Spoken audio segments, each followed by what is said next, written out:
welcome to Indoco Remedies Q3FY25 earnings conference call hosted by Dolat Capital Markets Private Limited. As a reminder, all participant lines will be in the listen-only mode, and there will be an opportunity for you to ask questions after the presentation concludes. Should you need assistance during the conference call, please signal an operator by pressing the star, then 0 on a touchtone phone. I now hand the conference over to Ms. Rashmi Shetty from Dolat Capital. Thank you, and over to you. Thank you, Steve. Good afternoon, everyone. I, Rashmi Shetty, on behalf of Dolat Capital, welcome you all on the Q3FY25 earnings concall of Indoco Remedies. I would like to thank the management of Indoco Remedies for giving us this opportunity to host the call. Today from the management team, we have with us Ms. Aditi Panandikar, Managing Director, Mr. Sandeep Bambolkar, Joint Managing Director, and Mr. Pramod Ghorpade, CFO. I now hand over the call to the management for the opening remarks. Over to you, sir. Rashmi, thank you very much. Good afternoon, everyone. Thank you for joining this call today. Let me draw your attention to the fact that on this call, our discussion will include certain forward-looking statements, which are projections or estimates about our future events. These estimates reflect the management's current expectation of the future performance of the company. Please note that these estimates involve several risks and uncertainties that could cause our actual results to differ materially from what is expressed or implied. Indoco does not undertake any obligation to publicly update any forward-looking statement, whether as a result of new confirmation, future events, or otherwise. Thank you so much. I will hand over mic to Aditi Madam. Good afternoon, everybody, and thank you for joining us on this call to discuss performance for the third quarter of financial year 2025. A business has primarily two aspects to it: demand generation and demand satisfaction. For the second quarter in a row, we remain impacted on the supply side for our international formulations business. With the earnings impacted the way they have been for the third quarter of FY25, it would be easy for anybody who is not familiar with our business to wonder if fundamentals of the organization are in place or not. Let me therefore share a few positive highlights on the demand generation side first. You will be pleased to know that our order book for international formulations business to Europe and US today stands at about 180 crores. In the India business, there are many winners. Cyclopam, the largest brand of the company on the MAC basis in IQVIA today, is at 175 crore with a growth in excess of 20%. When one compares IRL, Indoco Remedies Limited, with the covered market, across most of the top brands, we are doing better than the covered market on growth, and our market shares have also seen a gain. Almost all our top brands, except for ATM, azithromycin, which is in any case doing better than its market, is marginally in negative. New introductions now form 4.8% of top line, vis-a-vis the industry benchmark of 2.8%.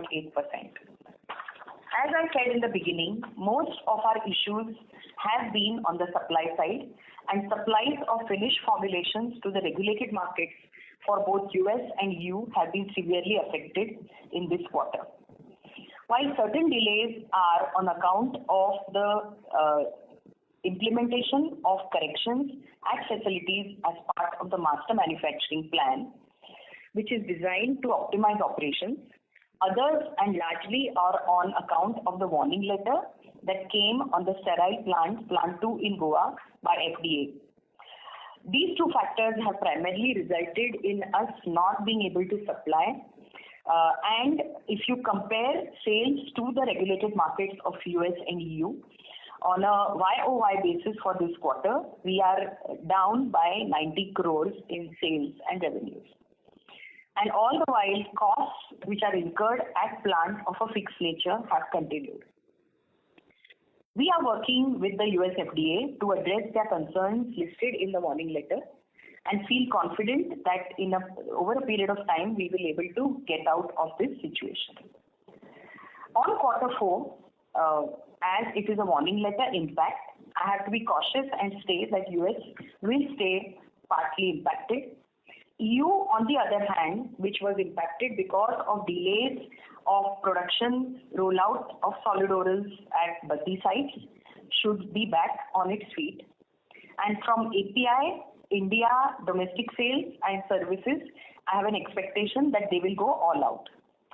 Other than this, there are certain other positives in this quarter I would like to share with you. In this quarter, we launched 5 new products.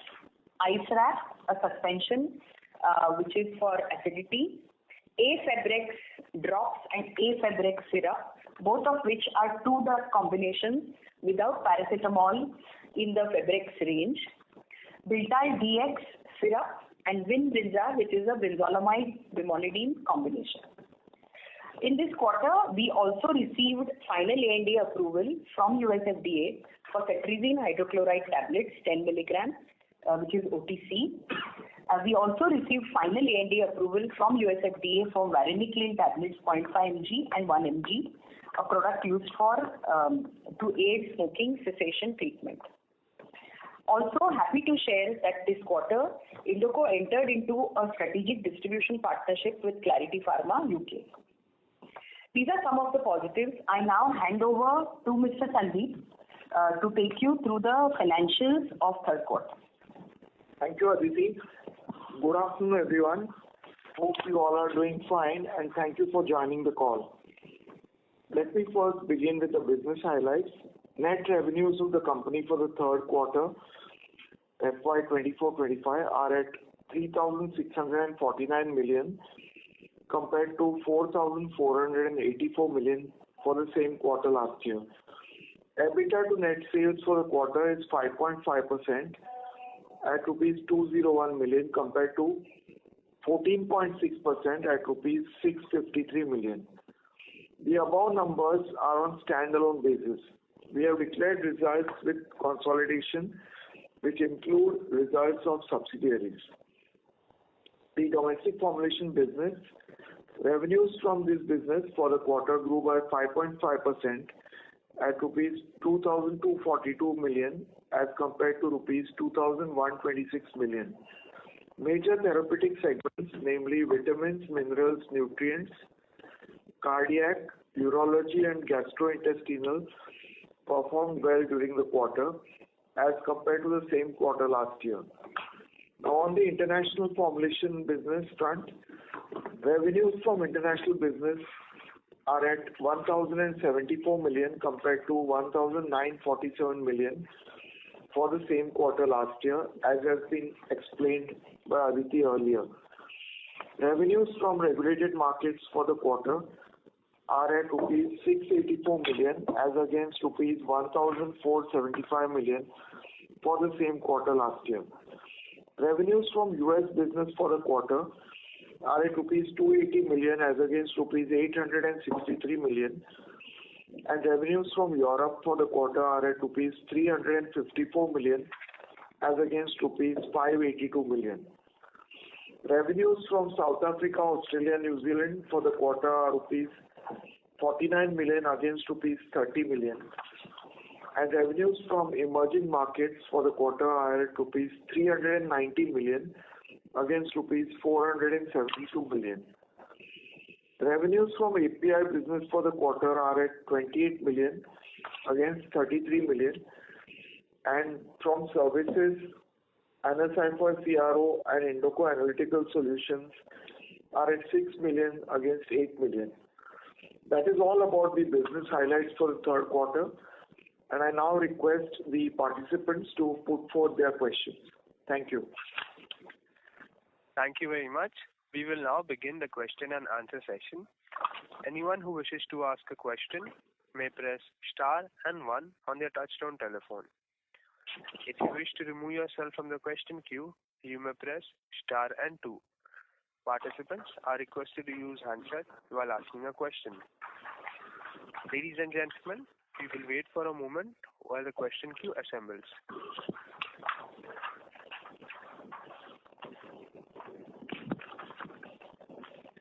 first question is from the line of Gautam Rajesh from Everflow Partners. Please go ahead.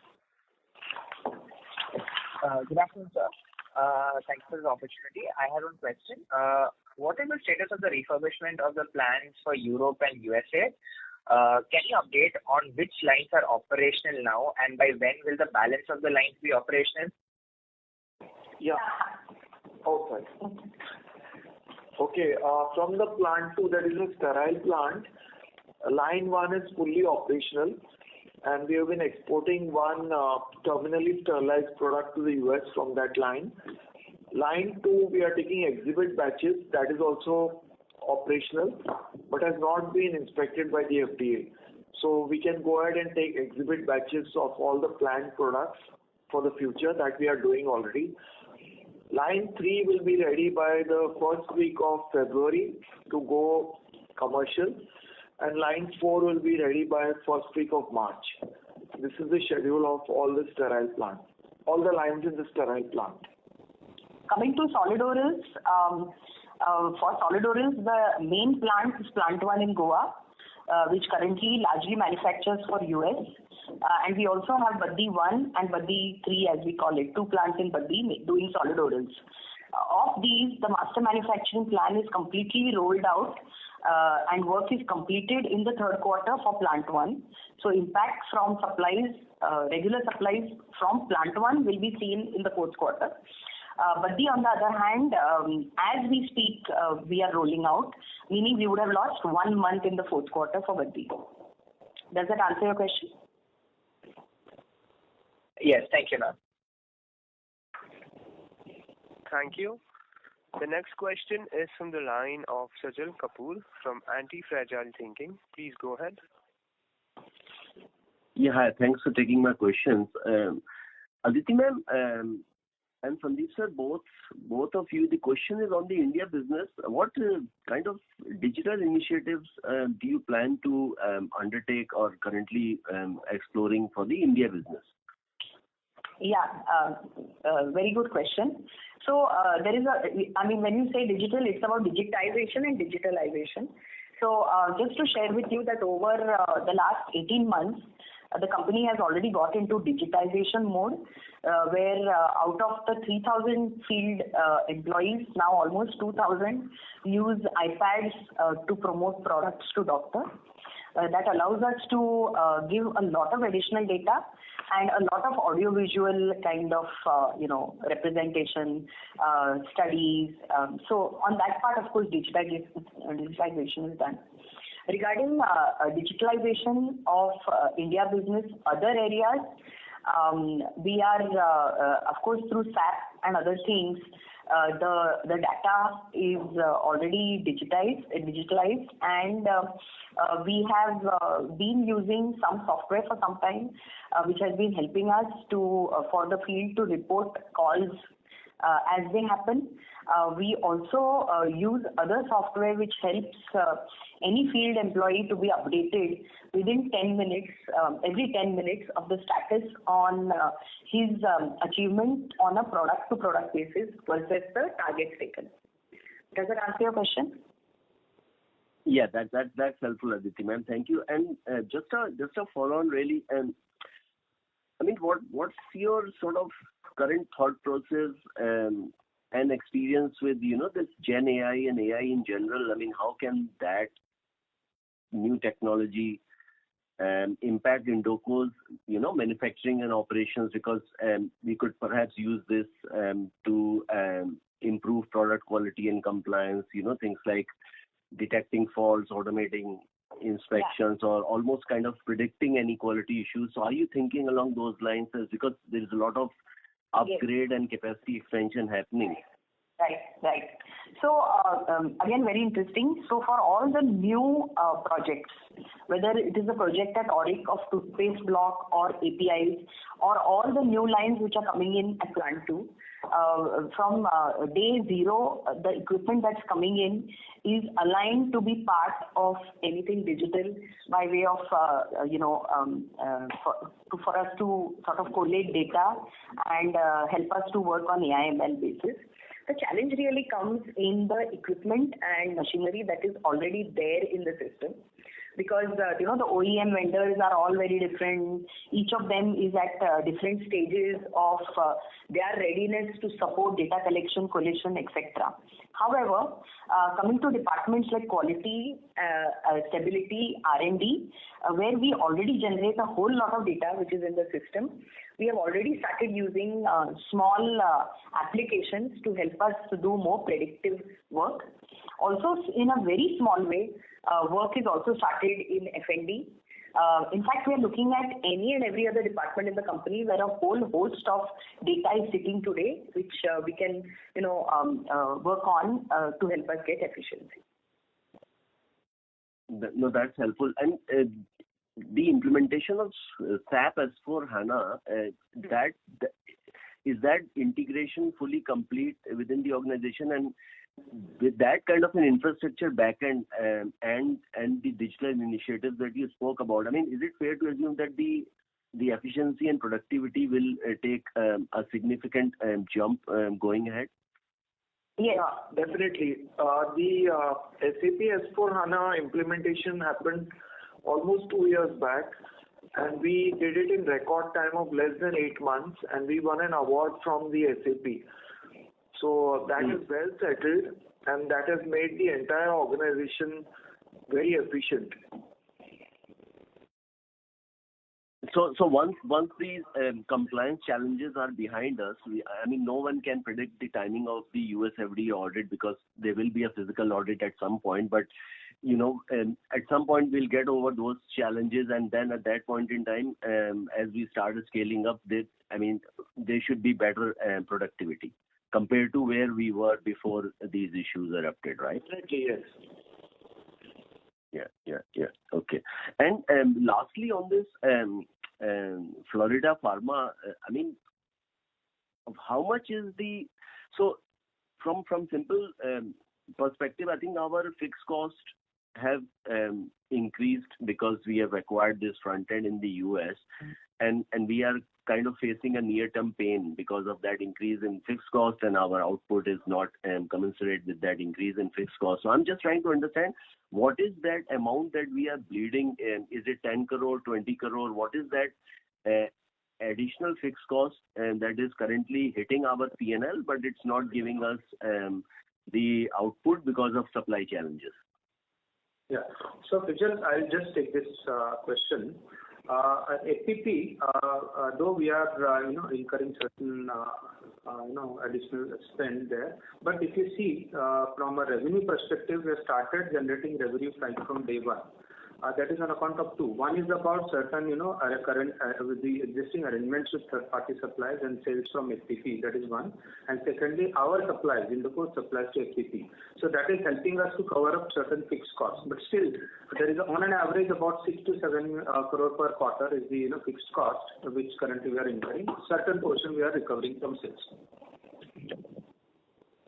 And do we expect this fixed cost of 7-8 crores per quarter, or let's say 30 CR on an annualized basis, is it expected to go up maybe because of we plan to hire more people or salary increments, that kind of a thing? No.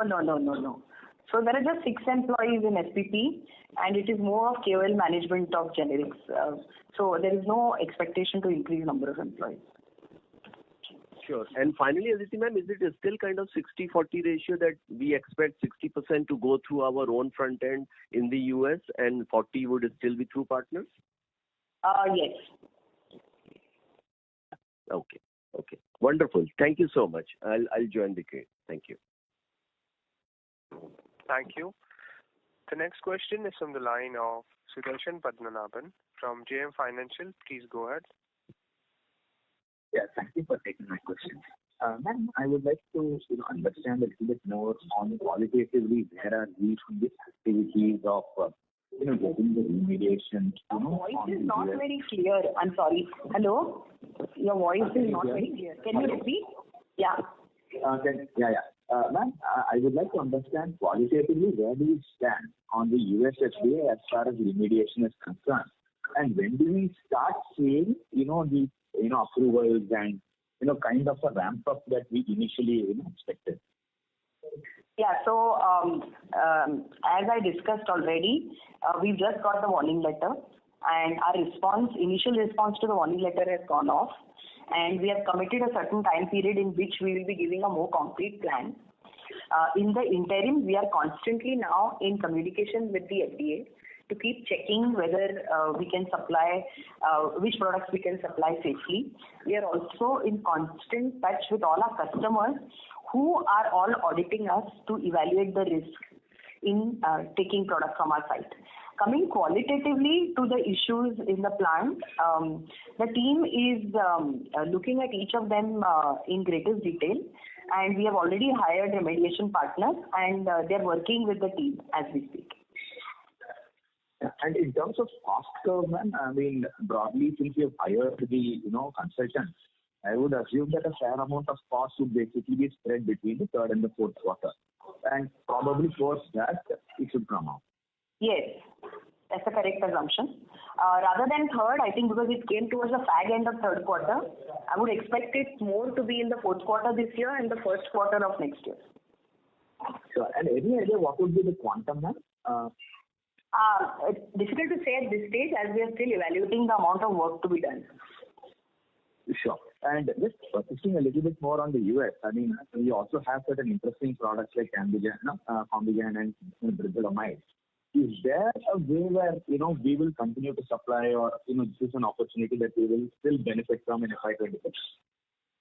So what we've done is, as in any business, once you see the risk, and it is not after this has happened, for some time now we have recognized that we have only one site for steroids, and the company has started strategically working on creating other manufacturing locations from where we can source it. But it will take some time. Sure. And just moving on to European business, I mean, as you said, this quarter had various issues, but the order book looks good for the near term. Qualitatively, say FY26, FY27. I mean, I understand US is a little bit of a difficult puzzle given that the regulatory issues have to get detangled. But how do we see Europe, kind of driving growth in that side? We are actually not giving much guidance, to be honest. But one would have to expect close to 15% at least. Mm-hmm. Sure. And with respect to the semi-regulated markets, I mean, what was the specific issue that we saw this quarter? No, semi-regulated, is a typical model where we are actually selling our brands. So if you see the secondary performance, it is pretty constant.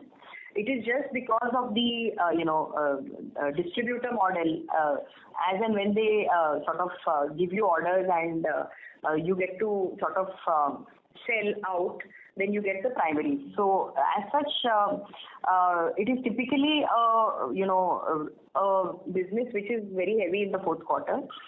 We have got the team to start working on making it more predictable around the year. It's also, spending a little time on, taking cues from the previous participant on the cost side. I mean, this quarter or specifically the last two quarters has been a confluence of, negative operating leverage and various, costs. But say if I'm saying the next, 2 years or so, means our gross margin is good, which means that the majority of the impact is below the gross margin. So, as we see the ramp up, how do we see the margin expanding? I mean, So we've come down from EBITDAs at the level of 18 and 20% to 15% last year, averaging 13 this year. And with the shocker of this quarter, it has come down on for a 9-month basis down to I think 10.5 or 11. So naturally, one quarter like that really puts you back a bit, quite a bit. We had said very clearly that at this year we were confident of maintaining close to between 13 and 14%, but that has gone for a toss. So now we'll have to work back slowly and steadily. But as you rightly said, fundamentally there is nothing why we should. We will not allow another such quarter. There is so many sort of headwinds hit us at one time. So, ma'am, can you talk a little bit more on the cost plus cutting strategy? Because, I understand that the business has come off And, we also are, seeing some kind of escalation of the fixed cost. I mean, that is from a longer term perspective. But is there any kind of a fact, you see in the system that you can track, which can kind of allay the kind of issues that you are seeing on the negative operating leverage side?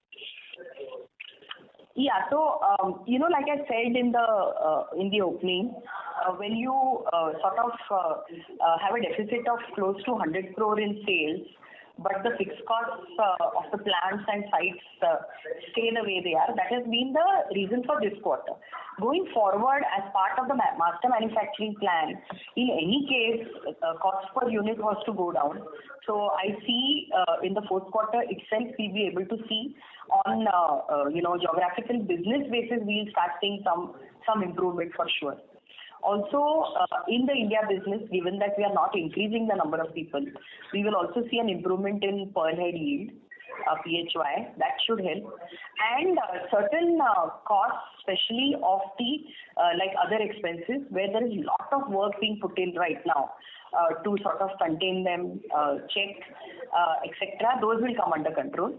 As you rightly said, in the next 2 quarters, because of the extra cost on remediation, this impact we may not be able to see correctly. But I think after such a quarter, we will in future calls try to give more data on operational efficiency that we are achieving at sites. Yeah. Sure. Ma'am, on the domestic business, I mean, since you've taken a lot of, measures to improve the efficiency, digital as well as, on the MR side, I mean, how do we see the prescription, the penetration of our, products, the kind of, market share or the mind share that we are, seeing? That if you can just elaborate it, specifically, with certain products, especially, if you're talking about the top 2 products, how do we see that picking up? And also with respect to the new launches, I mean, how do we see the new launches also driving? Yeah. So just to give you a glimpse, because we get prescription data from outside sources is a bit delayed, so I can talk for the October-November period. So October-November 2024 over same period last year, prescriptions of Cyclopam have grown by 23%. And IQVIA has classified Cyclopam as one of in the top 100 brands growing fastest in prescriptions. Remedies M, which is a dental product, prescriptions have grown by 18.7%. Sensodent K, which is actually we took OTC through Warren Remedies, the prescriptions have grown by 23%. On your Oxipod TV, it is growing by 40%. So typically, if you see, the prescription trend is, across the legacy products, we are really concentrating on the fundamentals of the business. So the prescription growth is very much there.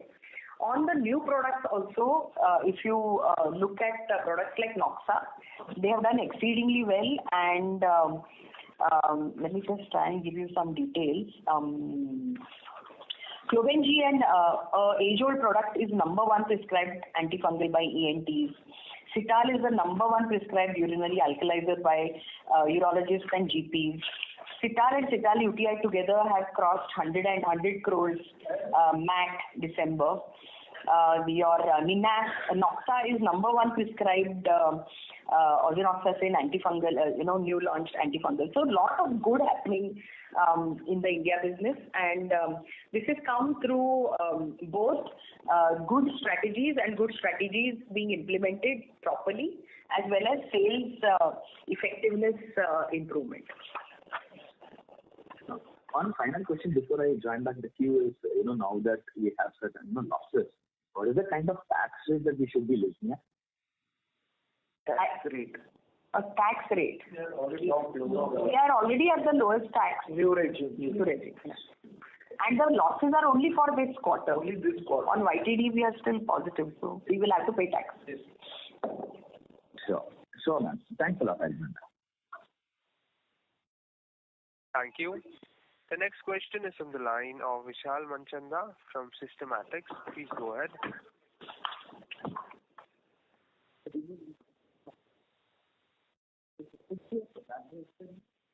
Mr. Vishal, your line has been unmuted. Please go ahead with your question.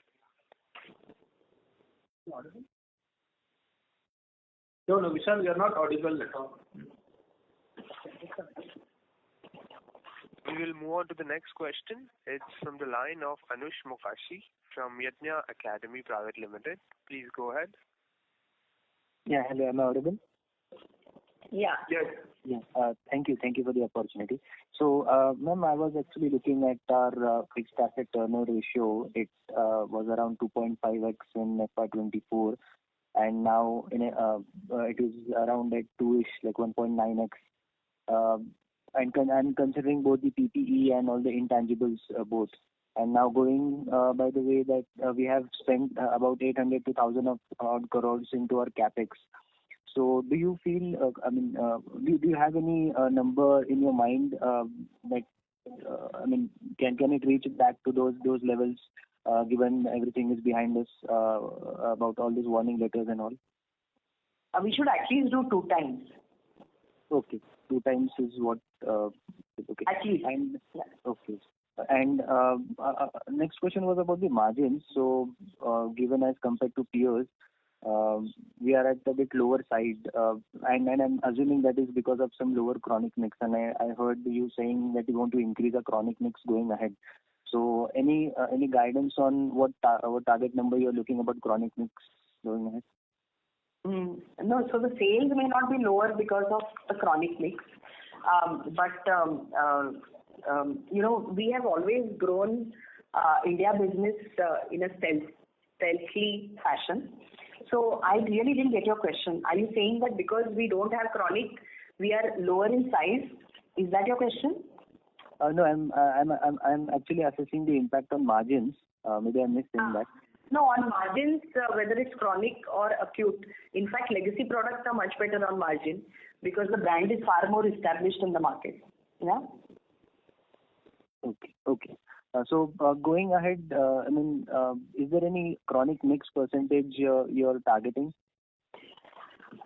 We have been, right now it is around 9 to 10%. It can inch up, but when the other side also is growing rampantly, it would not be correct to talk of increase in contribution from chronic. Okay? Okay. Thank you. That's it from my side. Thank you. The next question is from the line of Vishal Manchanda from Systematics. Please go ahead.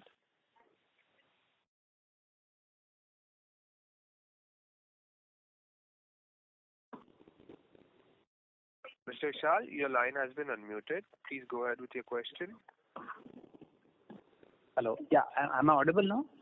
Yeah. Yeah. Sorry for that.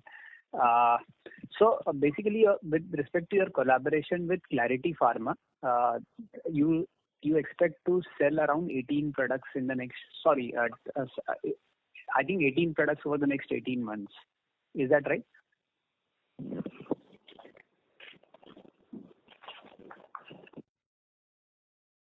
Hello.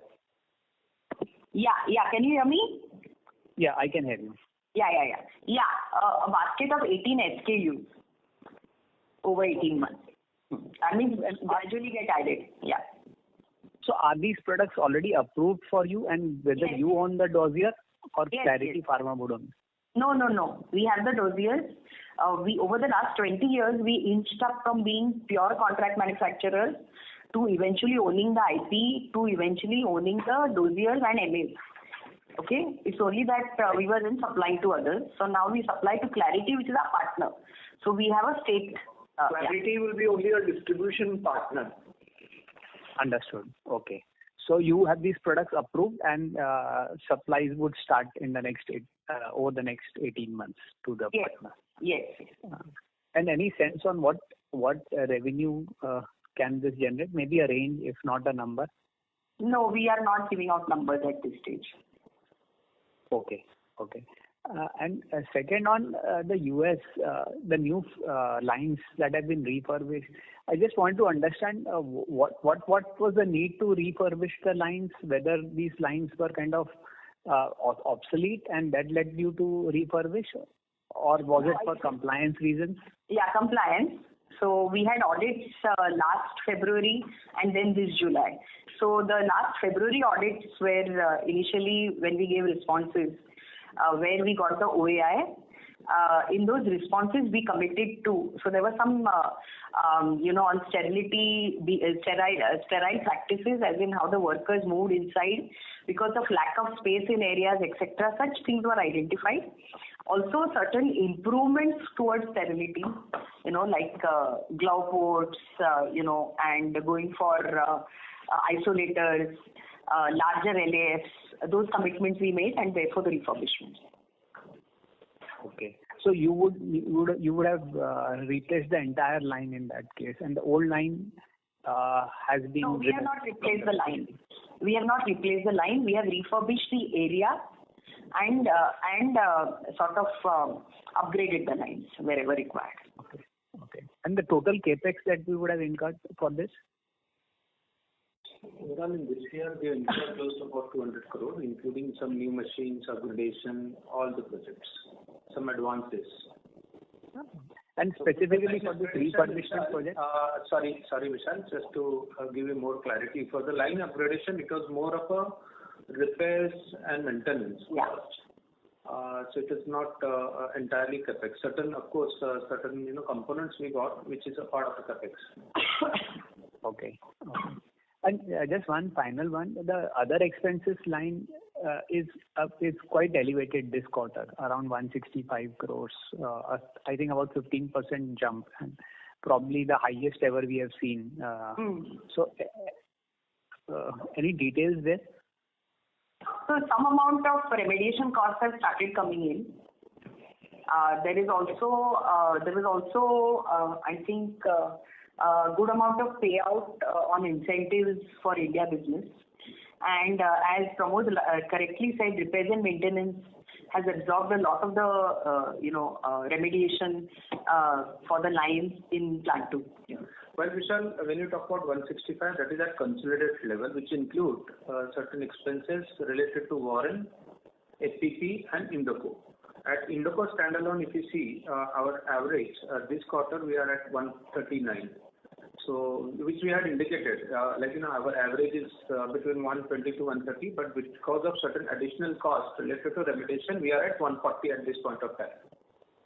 Okay. And how should we expect this to be in the future? The other expense line around 150, 140, or 150 levels? No. Certainly, you will have a range of about 120 to 130. At the consolidated level, I mean. Consolidation level at around another 20 for other two entities, SCP and Warren. Okay. So about 140. Got it. I think that's it from my side. Thank you very much. Thank you. The next question is from the line of Narendra from Robo Capital. Please go ahead.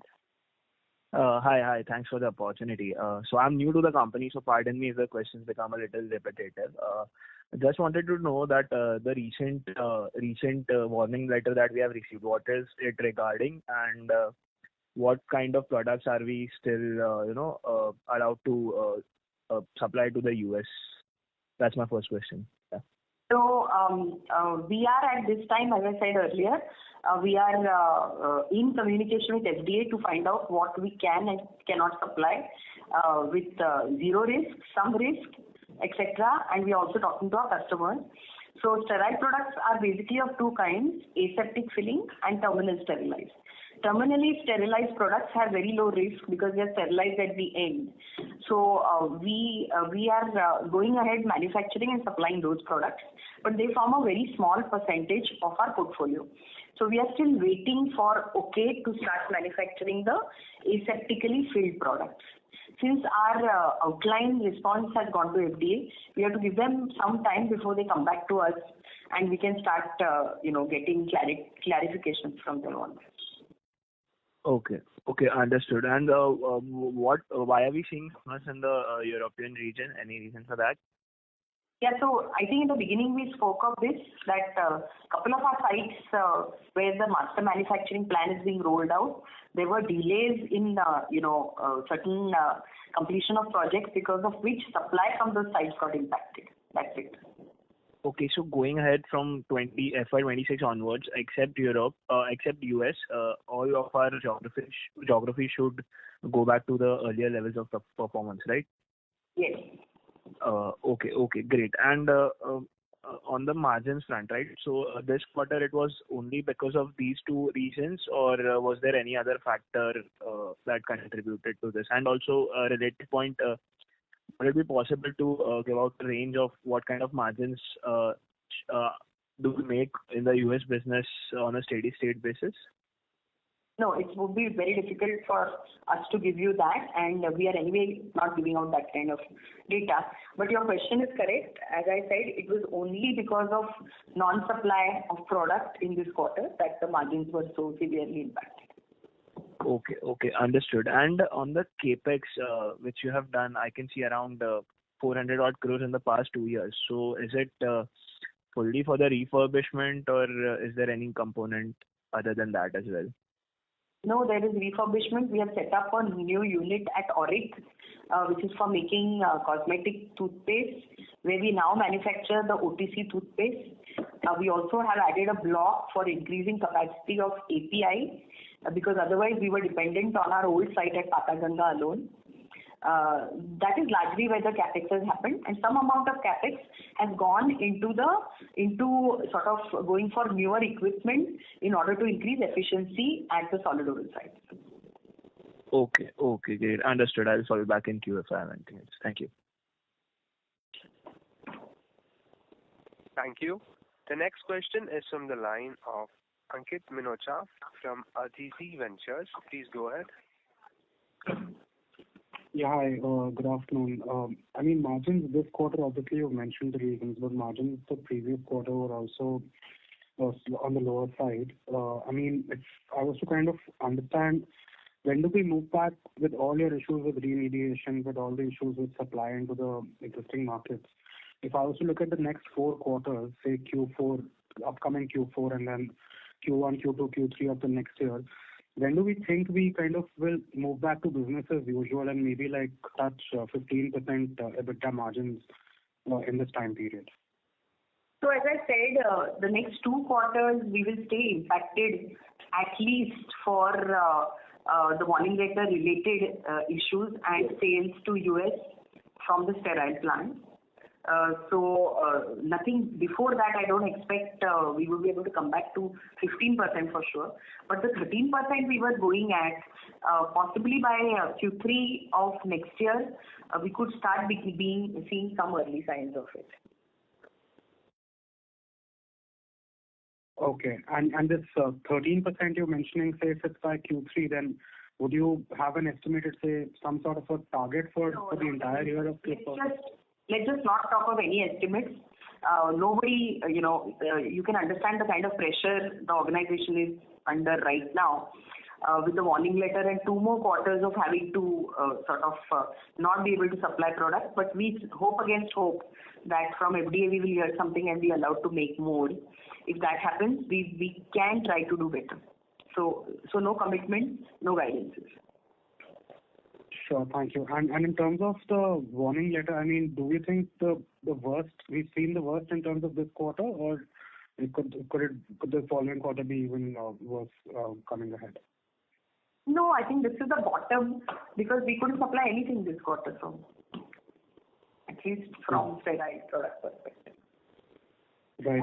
And finally, these remediation costs which are kind of coming up extensively, do these costs now start to taper out slightly and reduce slightly?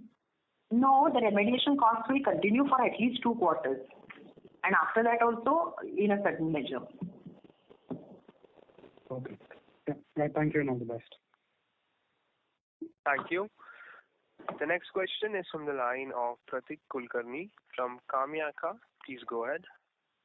Hello, ma'am. Good afternoon. I just wanted to ask that even after, all the compliance challenges and the remediation things going on, the master manufacturing plant going on, I see that the company is currently in, complete rehaul and revamp in its business process. But as it is taking some delay, so I just wanted to know that how much per quarter revenue are we losing because of these delays? So as we said, in this quarter alone, we have seen a sales drop from the reg market of close to 90 crore. And I said in the beginning that we have orders of 180 crore in hand. So that 90 could have easily gone to 100. So the largest impact has been seen only in this one quarter, where 100 CR additional revenues could have been collected. Yeah. Okay, that was from my side. I just had one question. Thank you. The next question is from the line of Harsh Shah from Rira Holdings. Please go ahead.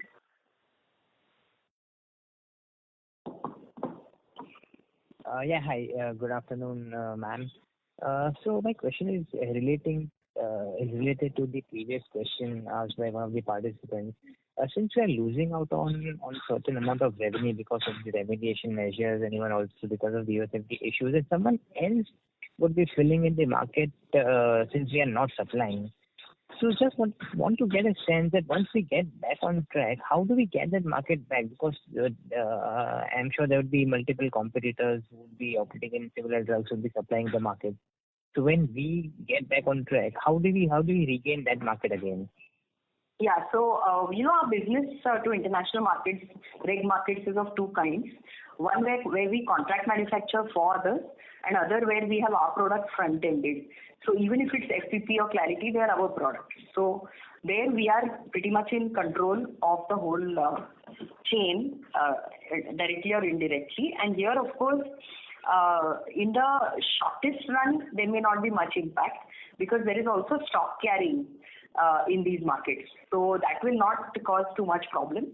I see more impact possibly in the contract manufacturing side if our partners lose confidence in us. Where I have to say our business teams are doing an exceptional job. Also, within limitations, whatever we are able to supply, we are trying to satisfy everyone to a little extent, so that any one single party does not get too much impact. Okay. So currently your customers would be engaging with some other vendors to fill in the.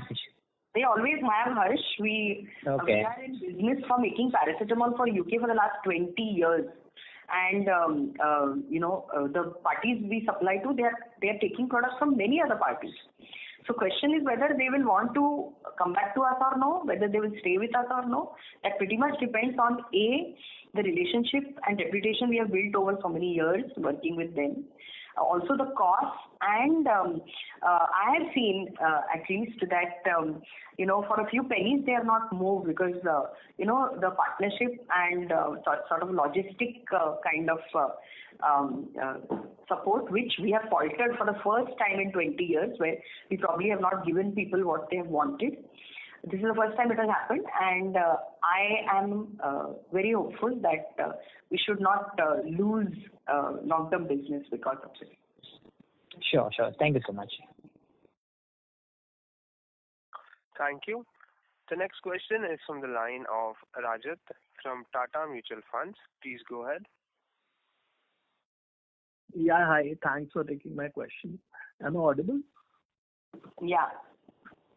Yeah. Aditi ma'am, just one question from my side. If I look at your employee expenses for 9 months, that seems to be pretty much flat on a YOY basis. Could you just elaborate what has led to this? There is absolutely no increment. Is there any rationalization in the field force or the incentive? There is some reclassification of incentive. What has happened here? Yeah, so we have been watching employee costs for a long time, and as part of the checks and controls to bring in efficiency at sites, there is a great improvement seen, especially in areas like R&D and some of the areas like contract workmen and others where there is improvement certainly seen in employee costs. And even in the field, while we have not cut down the number, our new restructured divisions like the second division of Optal or like we recently launched a division in the north, it has come from reconstituting existing field force. Sure. So we should not expect any material jump in employee expenses in terms of incentives in the last quarter, right? It should not be materially different from this quarter. No. Sure. Okay, thanks.